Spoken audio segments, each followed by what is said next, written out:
जय बोलो देवादिदेव 1008 श्री भगवान महावीर स्वामी की जय जय जय। अहिंसा परमो धर्म की जय जय जय। परम पूज आचार्य गुरुवर श्री विद्यासागर जी महाराज जय जय जय। पूज मुनिवर श्री प्रमाण सागर जी महाराज की। गृहस्थ की शोभा दान से होती है और बिना दान के जीवन का कल्याण नहीं। आज क्रम कीर्ति का है। हर किसी को कीर्ति पसंद है,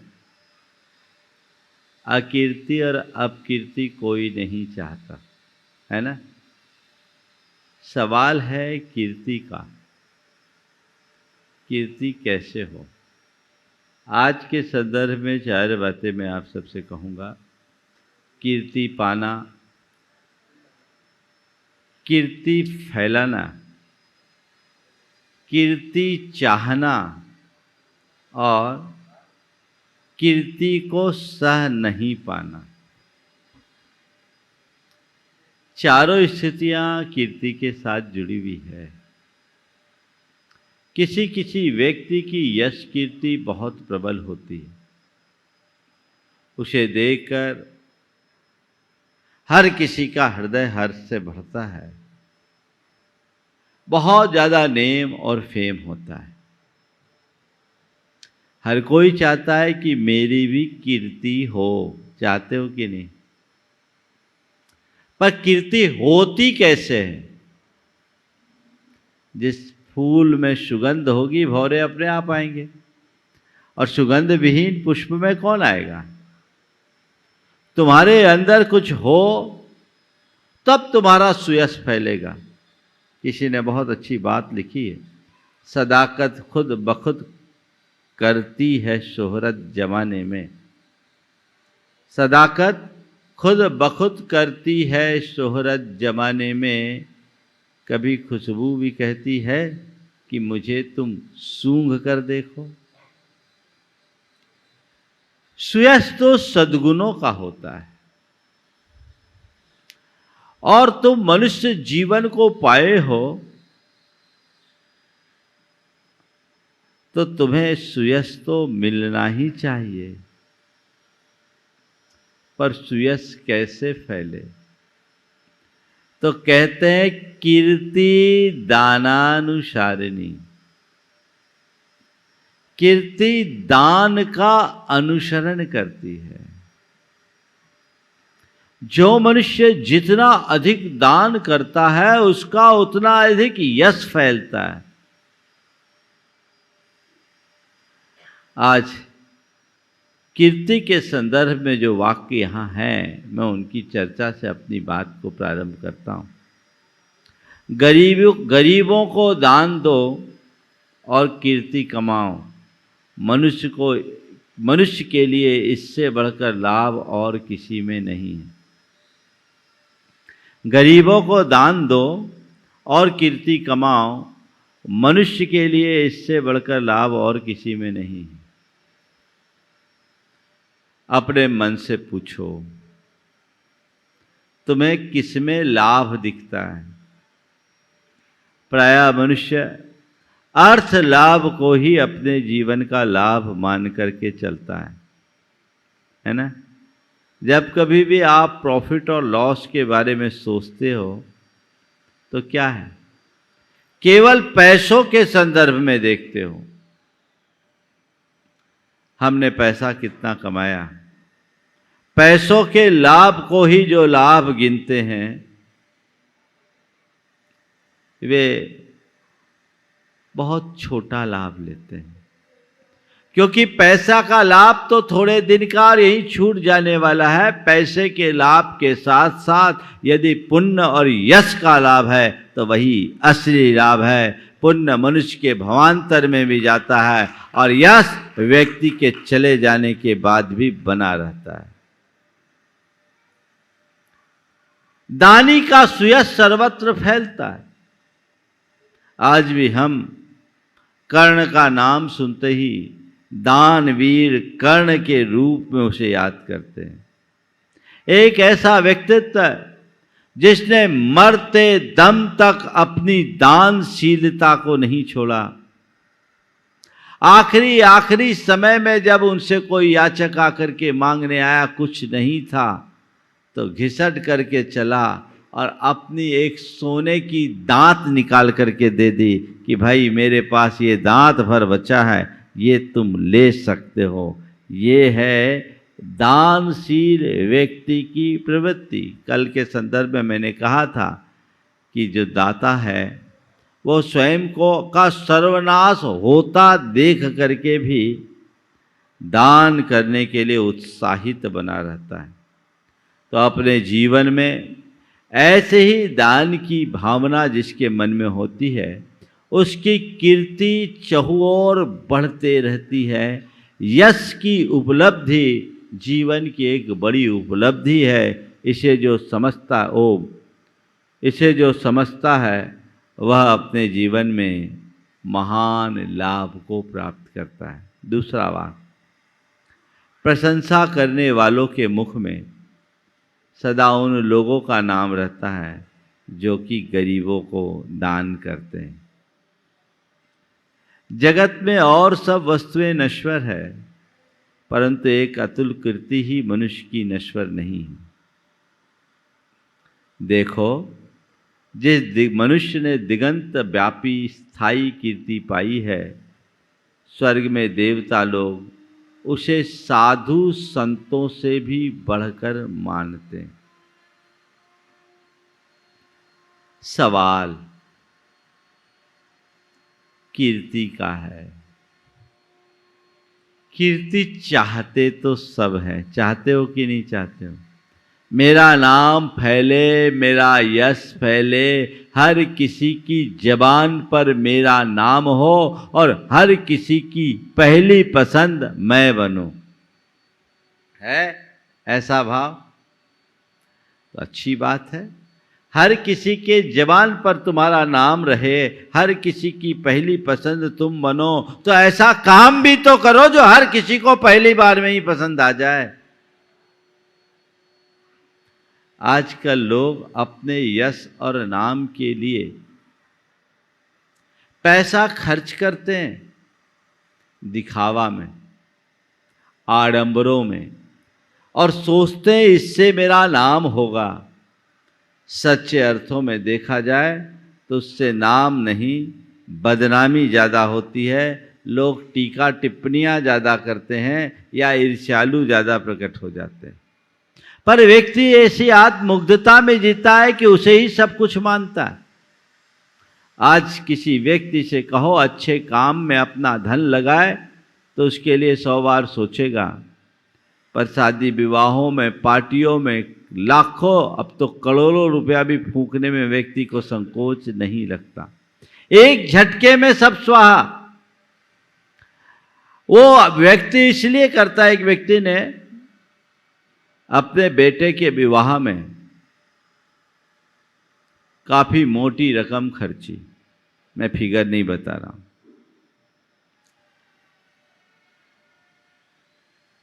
मुझे जब बताया, मैंने पूछा भैया इतना रुपया क्यों खर्चा? बोला महाराज मेरे पास पैसा है, मैंने सोचा कुछ नाम हो तो ऐसे खर्चा करूंगा तो नाम होगा। बोले तूने शादी में जितना खर्चा किया और उसमें जितने को बुलाया उसमें कोई तुम्हारा नाम करने वाले नहीं है, क्योंकि वो सब तुम्हारे कॉम्पिटिटर हैं, तुमसे अंदर ही अंदर ईर्ष्या रखने वाले होंगे, तुम्हारा नाम लेने वाले नहीं होंगे। सामने सामने तुम्हारा नाम लिया है, लेकिन पीठ पीछे तो वो भी सोचते होंगे बहुत तेज़ी से राइज किया है, इसको पटकनी देनी चाहिए, या नंबर 2 का काम किया। तरह तरह की बातें वो अपने मन से करते होंगे। तुमने ये सोचा कि इसमें मेरा नाम होगा, पर मैं कहता हूँ नाम तो सदैव अच्छे काम का होता है, अच्छा काम नहीं करने वाले का कोई नाम नहीं होता। उस व्यक्ति के बाद एक सज्जन जो मेरे संपर्क में हैं, उन्होंने अपने बेटे का विवाह जब प्रस्ताव आया, मुझसे कहा महाराज जी आपका मार्गदर्शन चाहिए विवाह में। मैंने कहा क्या करना चाहते हो? बोले जैसा आप कहेंगे। बेटा साथ में था। हमने उससे पूछा कि ये बताओ जैसा सब लोग करते हैं वैसा करना चाहते हो या कुछ हट के? बोले महाराज जो आप कहो।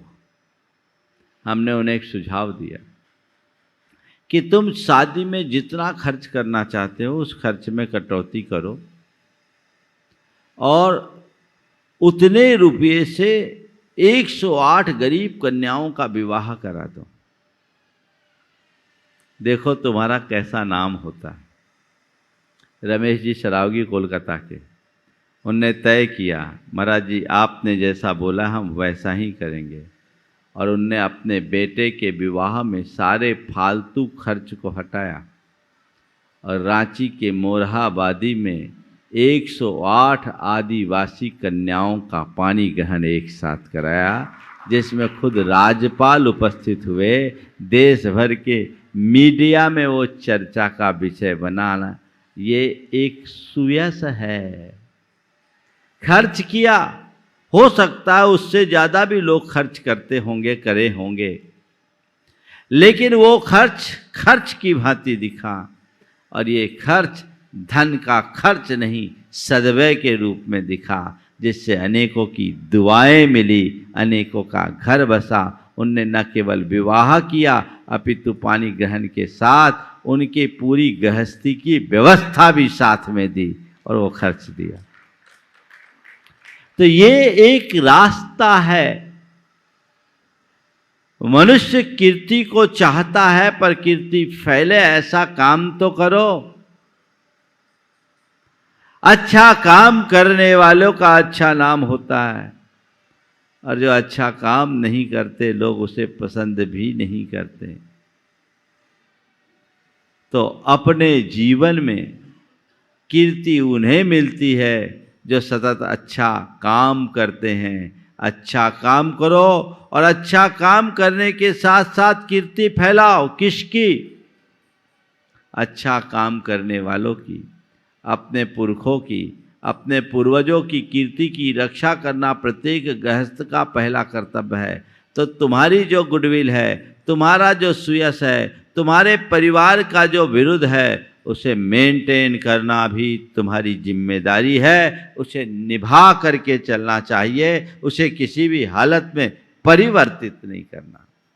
ये हर व्यक्ति की जिम्मेदारी है। मुझे अपने पुरखों की कीर्ति की रक्षा करना है, कीर्ति को फैलाना है, उसे कलंकित नहीं होने देना है। अपने आचरण से, अपने व्यवहार से, अपने विचारों से, अपनी प्रवृत्तियों से कुछ ऐसा स्थापना, ऐसा मार्ग स्थापित करना है जिससे देखकर मेरे साथ लोग मेरे पुरखों का भी बहुमान करे। ये कीर्ति फैलाना है, हर व्यक्ति की जिम्मेदारी है। आजकल लोग कीर्ति को फैलाने की बात कम, कीर्ति को कलंकित करने की बात ज़्यादा करते हैं, या फिर खुद के नाम की इतनी अधिक महत्वाकांक्षा पाल लेते हैं कि उसके कारण कई बार वे मर्यादाहीन काम भी कर डालते हैं। और कभी कभी ऐसी स्थिति बन जाती है कि उन्हें खुद भी लज्जित होना पड़ता है। ऐसी बातों से बचे। कीर्ति चाहो मत, ऐसा काम करो कि कीर्ति फैले। तुम चाहोगे कि मेरा नाम हो तो बदनाम हो जाओगे, क्योंकि ऐसे लोग आत्म प्रशंसक होते हैं। हर जगह अपना नाम चाहते, अपना नाम चाहते, अपना नाम चाहते हैं, और काम इतना करते हैं, नाम इतना चाहते हैं। और आजकल तो ऐसा ही होता है, छोटा सा काम करोगे, 2 केला बांटोगे और व्हाट्सएप में, फेसबुक में, ट्विटर में, सब में डाल दोगे।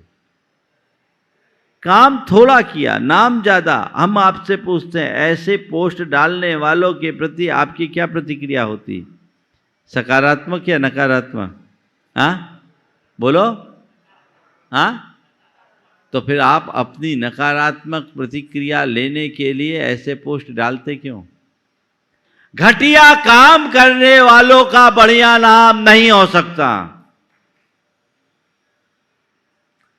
और अच्छा काम करने वालों को नाम की कभी जरूरत नहीं होती। नाम तो अपने आप लोगों के जबान पर चढ़ता है।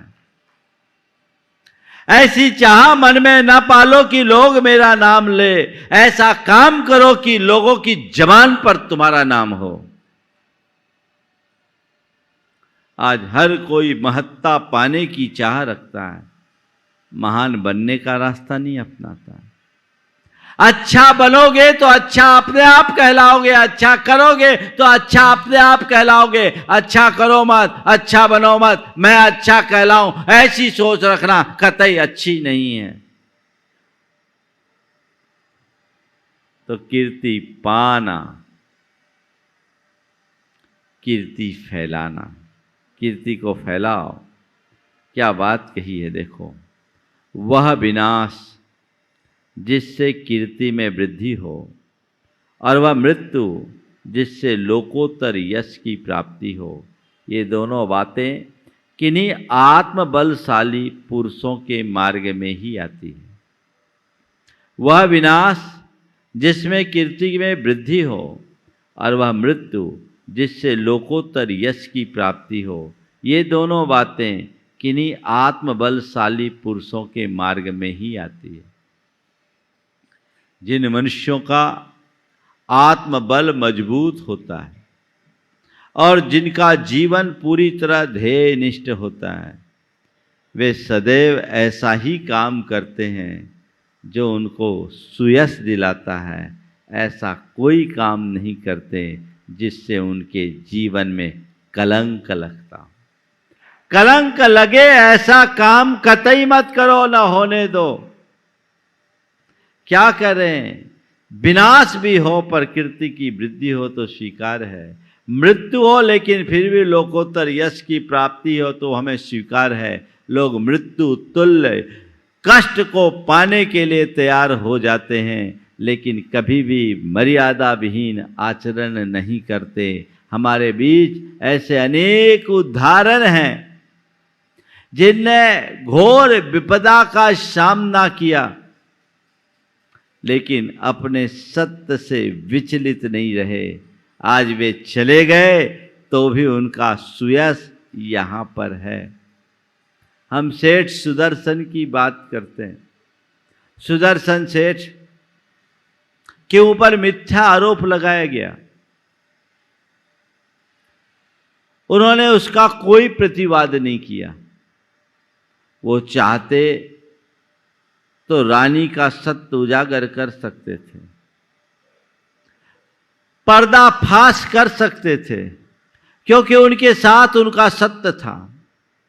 उन्हें पक्का विश्वास था कि मैं जब कुछ किया ही नहीं तो मैं इसमें कोई गुनाहगार नहीं। और रहा सवाल मेरे ऊपर आई हुई आपत्ति का, तो ये उपसर्ग है। उपसर्ग तो महामुनियों के जीवन में भी आते हैं, ये तो केवल निमित्त बनकर आए हैं। मेरे कर्म का उदय आज ऐसा है जिसके परिणाम स्वरूप इस तरह का उपसर्ग है। ठीक है, जो होगा सो होगा, ये बाहर है, मेरे भीतर कुछ नहीं। उन्होंने कोई कॉम्प्रोमाइज नहीं किया। वे टस से मस नहीं हुए, अविचलित बने रहे। और उनकी उस अविचलता का परिणाम ये हुआ कि राजा ने भले उन्हें सूली पर चढ़ाने का आदेश दिया, पर सूली ही सिंहासन बन गए। आज सुदर्शन सेठ हम सबके इतिहास की अमर गाथा बन गए। तो लोग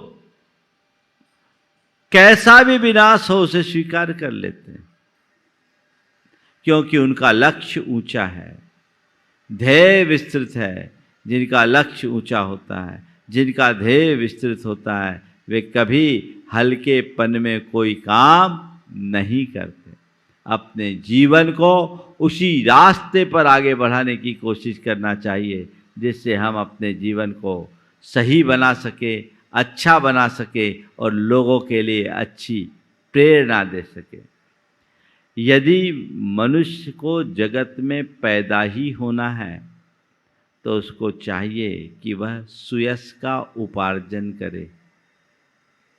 यदि मनुष्य को जगत में पैदा ही होना है तो उसको चाहिए कि वह सुयश का उपार्जन करे। जो ऐसा नहीं करता उसके लिए तो यही अच्छा था कि वह जन्म ही नहीं लेता। क्या बड़ी बात की? तुमने नरभाव पा करके अपना यश नहीं बढ़ाया, तुम्हारा जन्म लेना बेकार।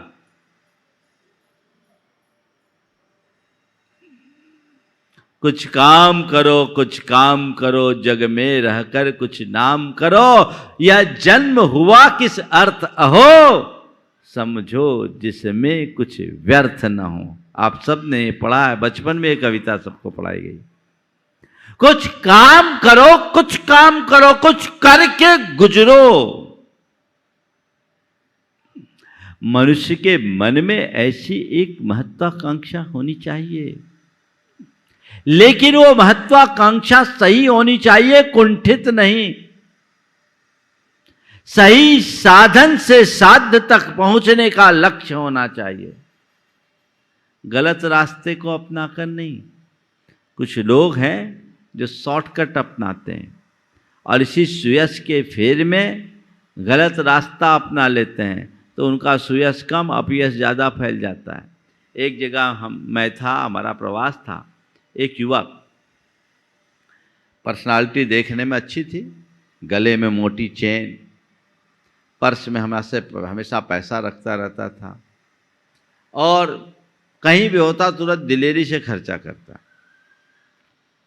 खर्चा किया, ठीक है, पूछा भी क्या करते हो क्या करते हो, लंबा चौड़ा बिजनेस बता दिया। महीना 1.5 महीना तो ठीक चला। अब हुआ क्या, उसकी वास्तविक स्थिति थी नहीं। जिस आदमी की 20,000 रुपये महीने की कमाई हो और वो 2 लाख रुपया महीना खर्चा करे तो उसका क्या हाल होगा। चला कुछ दिन तो सब ठीक ठाक चलता रहा। अब इसकी टोपी उसके सिर कितने दिन चलेगी। कभी इससे पैसा लिया, कभी उससे पैसा लिया, इससे पैसा लेके उसको दिया, उससे पैसा लेके इसको दिया, उलट फेर उलट फेर उलट फेर, झूठ सच झूठ सच झूठ सच करते रहा। फिर अंततः लोगों के बीच बात खुलने लगी और लोग उसको फिर अपमानित करने लगे।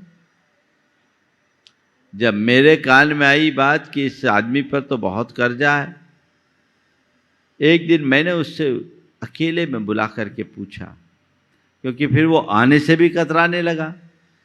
अब आए सामने तो सब मंदिर में ही मिले और सब अपने साधर्मियों से पैसे लिए। 2 घंटे में दे देंगे, 4 घंटे में दे देंगे, कल दे देंगे, सुबह दे देंगे, शाम दे देंगे। आखिर कब तक ऐसा चलेगा। मैंने उससे पूछा क्या बात है भाई, तेरे बारे में ऐसा ऐसा सुना है। उसकी आंखें भर आई। बोला महाराज जी आपने सही सुना। बोला ऐसा क्यों कर लिया तुमने। महाराज दे दूंगा पैसा। दे तो दोगे, लेकिन कर्जा क्यों हुआ। बोले महाराज खर्चा ज़्यादा हो गया। तो मैंने पूछा इतना खर्चा क्यों कर दिया जब तेरे पास था नहीं।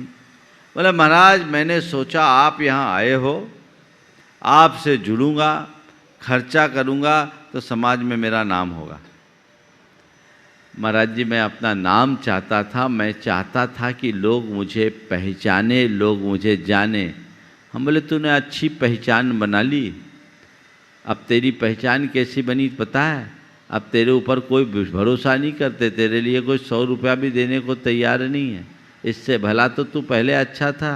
अब तूने अपनी कैसी पहचान बना ली, झूठे के रूप में, धोखेबाज के रूप में। ऐसी पहचान में तेरे प्रति किसकी लाइकिंग होगी।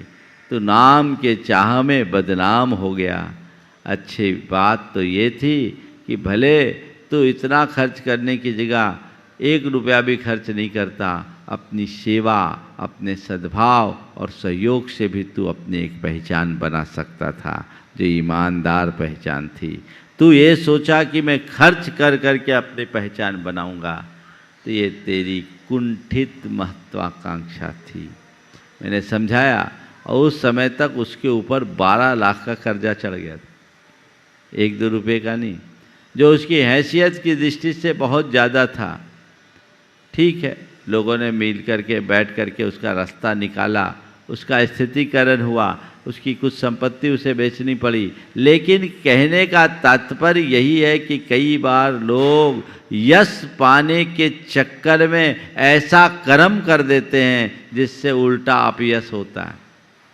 धर्म क्षेत्र में भी बड़ी बड़े दान राशि घोषित कर देते हैं लोग, भरी सभाओं में घोषित कर दिए, बोल दिए, औकात है नहीं तो पहले तो कुछ दिन उनका नाम चलता है और बाद में उसके लिए टीका टिप्पणी, ये तो केवल बोलता है, करता कुछ नहीं है। तो मनुष्य जन्म पाए हो तो कुछ ऐसा काम करो जिससे तुम्हारा नाम हो, लेकिन कैसा काम? वही काम जो तुम कर सकते हो। जैसी तुम्हारे पास योग्यता है, जैसी तुम्हारे पास क्षमता है और जितने तुम्हारे संसाधन है उसके अनुरूप काम करो। कोई जरूरी नहीं है कि तुम दान दे करके ही अपना नाम बनाओ। दान दे सको अच्छी बात है, दान नहीं दे सकते तो योगदान दे करके भी तुम अपनी पहचान बना सकते हो। मेरा तो मानना है दान देने से बड़ा योगदान देना है। कहीं तो कुछ करो, आगे तो बढ़ो, जीवन की दिशा तो सुनिश्चित करो। बिना कुछ किए जीवन का कल्याण नहीं। और एक बात और बोलता हूं, नाम की चाह से काम करना भी बड़ी कमजोरी है। नाम की चाह मत करो, कीर्ति चाहोगे तो अकीर्ति फैलेगी। कहा जाता है संपदा और कीर्ति, कीर्ति को कुंवारी माना जाता है और संपदा को वेश्या। क्यों? इसलिए कि संपदा किसी एक के पास नहीं रहती, रोज अपना पति बदल लेती, इसलिए उसे वेश्या के समान कहा।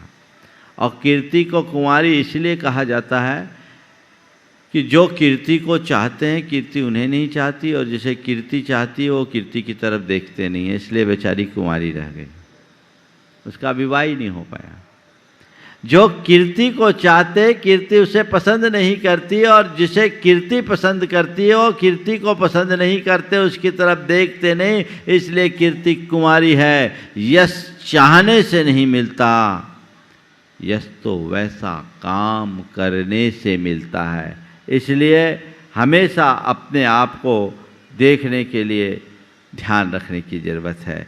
तो कीर्ति होना, कीर्ति चाहना, कीर्ति फैलाना, और अब कीर्ति को सह नहीं पाना, ये बहुत खतरनाक है। कुछ लोगों के पेट में दर्द इसीलिए होता है कि हमारे पड़ोसी का नाम क्यों हो रहा है, दूसरों के नाम होने से इनको तकलीफ होती है।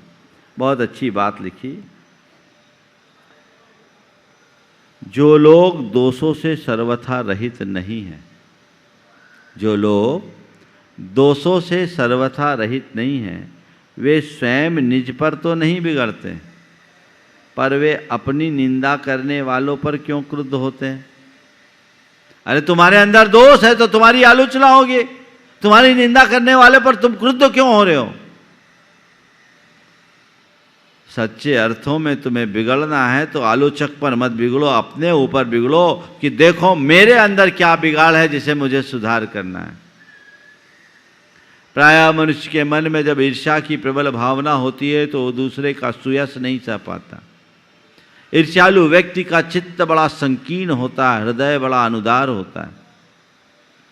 तो ऐसा व्यक्ति कभी किसी की बढ़ती को देख नहीं पाता, तो वो फिर इस तरह का उपक्रम कर बैठता है जिससे उसकी रही सही छवि भी और धूमिल हो जाती है। ऐसा काम कभी मत करो। आप लोग बोलते हो देख दूसरों की बढ़ती को कभी न ईर्ष्या भाव धरूं, ईर्ष्या कभी मत करो। कीर्ति किसी की हो रही है तो उसके बल पर हो रही है, उससे प्रेरणा पाओ, पर उसको देख करके जलोगे कुढ़ोगे तो अपना सर्वनाश ही करोगे, हासिल कुछ भी नहीं होगा। तो जलो कुढ़ो मत, अपने लिए आगे बढ़ने की बात करो और अपने जीवन को उसी अनुरूप देखो। बहुत अच्छा वाक्य है, बदनाम लोगों के बोझ से दबे हुए देश को देखो। बदनाम लोगों के बोझ से दबे हुए देश को देखो, उसकी समृद्धि भूतकाल में चाहे कितनी ही बढ़ी चढ़ी क्यों न रही हो, धीरे धीरे नष्ट हो जाएगी। जिस देश की गुडविल खराब हो उस देश को कौन पूछेगा? पूछेगा क्या? हमने सुना है भारत का भ्रष्टाचार में 78 75 से 78 हो गया, तो ये कहाँ चले गए? इसके जिम्मेदार कौन है? इसके जिम्मेदार आप हो। हर व्यक्ति के हृदय में देश के प्रति निष्ठा होनी चाहिए, चाहे देश हो, चाहे राज्य हो, चाहे समाज हो, चाहे परिवार हो, कोई परंपरा हो, आपका आचरण ही आपकी प्रासंगिक को बनाए रखता है। यदि वो आप संभाल कर रखेंगे तो जीवन सुखी होगा, अन्यथा सब जीवन नष्ट हो जाएगा। वही लोग जीते हैं जो निष्कलंक जीवन व्यतीत करते हैं और जिनका जीवन कीर्ति विहीन है, वास्तव में वे मुर्दे ही हैं। इन वाक्य को हम समझें और अपने जीवन को आगे बढ़ाएं। यहीं पर विराम। बोलिए परम पूज्य आचार्य गुरुवर श्री विद्यासागर।